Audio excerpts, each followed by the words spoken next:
Fear leads to anger, anger leads to hate, and hate leads to a load of awesome force powers, apparently. That's right, it's time to talk about the dark side. Those poncy Jedi are so whitewashed and strict with their rules about not killing kids that it's hard to imagine them having any fun at all. So let's take a walk on the wild side and have a look at some of those midichlorian maniacs and double-crossing deviants who make being a Sith so gun fun. With this in mind, I'm JulesWhatCulture.com here with our list of 10 most powerful Sith Lords. And just to rile you up beforehand, I'm not including the following. Kylo Ren because he's not a Sith Lord, Snoke because basically we don't know anything about him so could already well be on this list, or Jar Jar if you believe the internet's ramblings, and finally Darth Maul because even though he goes on to achieve a fair amount after maybe his 2 lines in the film and getting a chopper leg off to me, he does so after foregoing the mantle of a Sith Lord. Okay, everyone happy? No? Well, f*** you. Number 10, Count Dooku. On the face of it, it's easy to believe Dooku when he says to Yoda he is more powerful than any Jedi. He was able to manipulate the landscape of galactic politics from a focal position, creating 2 massive armies under false guises, all the while keeping his true Sith identity a secret. A portion of that comes from basic political maneuvering, but being able to pull the wool over Sifo Dyas' eyes is a major force coup. Add to that an immense yet carefully restrained fighting style which sees him able to take on multiple Jedi at once, and it's clear that he's a force to be reckoned with. Sorry, I have to get these puns out or they give me tumours. However, what stops him from being in the top tier is that he was ultimately blinded to his true part in the plan. He's a figurehead placeholder who ceases to be important the moment he succeeds, at which point Sidious's real primed apprentice can step up. Number 9, Darth Revan.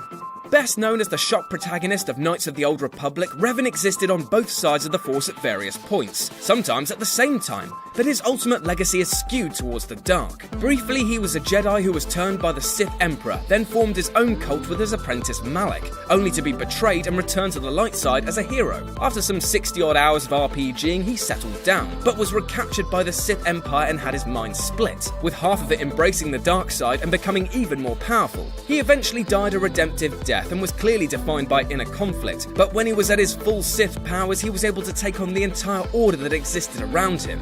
Number 8, Darth Bane. Darth Bane isn't just one of the most powerful Sith Lords, but also one of the most important. He almost single-handedly ended the Order's army-like approach, in the process creating the sect that we now know well from the movies. His 2 major influences on the galaxy were firstly destroying both the old Sith Brotherhood and a Jedi army of light with a thought bomb, which he'd learned from a holocron created by Revan, and secondly introducing the Rule of Two, a structure that strengthened the Order and eventually led to the destruction of the Jedi and rise of the Galactic Empire. Number 7, Naga Sadow. The Sith weren't originally an order, but an actual species that Dark Force users coalesced around. Naga Sadow was one of the last of the species, taking up leadership of the Sith Empire 5,000 years before the Battle of Yavin and forming a lot of the key facets of the Order. Like many of the early Sith, the story of his time in power is excessively complex and rather exhausting to relay. In short, it was about a conflict with another Dark Lord who tried to usurp him, and their great battles led to the waning strength of the Sith. Therefore, he chose to live in exile for centuries, honing the Sith craft and building Yavin 4's temples. His main adding to the Sith tradition came about by accident, however. He eventually took on an apprentice, former Jedi Freedon Nad, who learnt everything he could from his master before killing him. That oversight aside, however, the practical skills and definition of the Sith Order Naga Sadow showed vastly eclipsed all but a few who followed him. Like many from this time, he lived on as a possessing ghost, but he was far less involved than some others. Number 6, Anakin Skywalker. Unlike all of the other contenders on this list, we actually have quantifiable proof of Darth Vader's power, thanks to the widely loved piece of Star Wars lore that is midi-chlorians. The walking Pop-Tart has over 27,000 of these microscopic force givers, which is really high, apparently. The point is that Anakin Skywalker was a damn powerful Force user, and it's pretty much said in the films that he was immaculately conceived by the mystical energy field, like some sort of space Jesus. However, when it came to his Sith persona, we can see why he's not at the top of this list. Yes, he helps bring down the Jedi, but he's physically weaker thanks to Obi Shinobi turning him into a human flump, and he's also got this very unattractive habit of having compassion for his son. Ugh, disgusting. Number 5, Marka Ragnos. Marka Ragnos is the oldest character on this list, being born back in the Sith's earlier, less fanatical days and working his way to the top through brute force and ruling the galaxy for over 100 years. Existing so strongly and undisputed for so long was never matched again, making him in many ways an archaic pinnacle. After his death, he showed even more power. He became a Force ghost, allowing him to play a part in deciding his mortal successor. Then, 1,000 years later, sparked Jedi Exar Kun to turn to the dark side, bringing absolute hellfire down on the Jedi. Number 4. Exar Kun. When Darth Vader stated that the ability to destroy a planet is insignificant next to the power of the Force, he may have been referring to Exar Kun, another fallen Jedi who likewise attempted to enslave the galaxy only a few thousand years before. Kun was already a powerful Force user before turning to the dark side, but after coming into contact with Freedon Nad's Force Ghost grew even stronger. The ancient lord at first tried to control his new apprentice, but Exar tricked him, beating out the spirit and learning even more as a result. That's pretty classic Sith ascension, and some of his actions are at the top of being just absolutely diabolical, including tricking one of Nad's followers into causing a planet-engulfing supernova. He also invented the double-bladed lightsaber, which gives him a few automatic badass points. Number 3.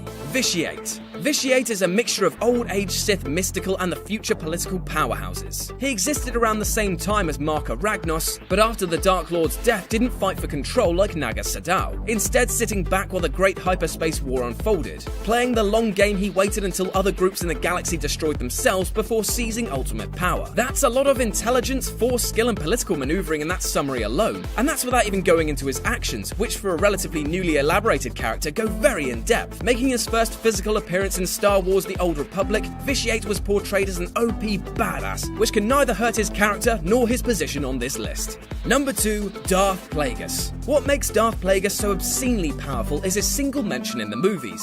During Revenge of the Sith's opera scene, Palpatine tells Anakin the legend of a Sith Lord who had the ability to keep people from dying and even create life, something which pushes him way above the political maneuvering or fancy saber duels of other Force wielders. However, as superficially powerful as he may have been, he lacked the true awareness or understanding of his own mortality, and was killed by his apprentice while he slept, the rule of two once again coming into motion. There's a very popular fan theory that Plagueis actually survived and became Snoke, meaning that he outlived the Sith, and if this is proven to be true in episode 8 or 9, then feel free to bump him right to the top spot.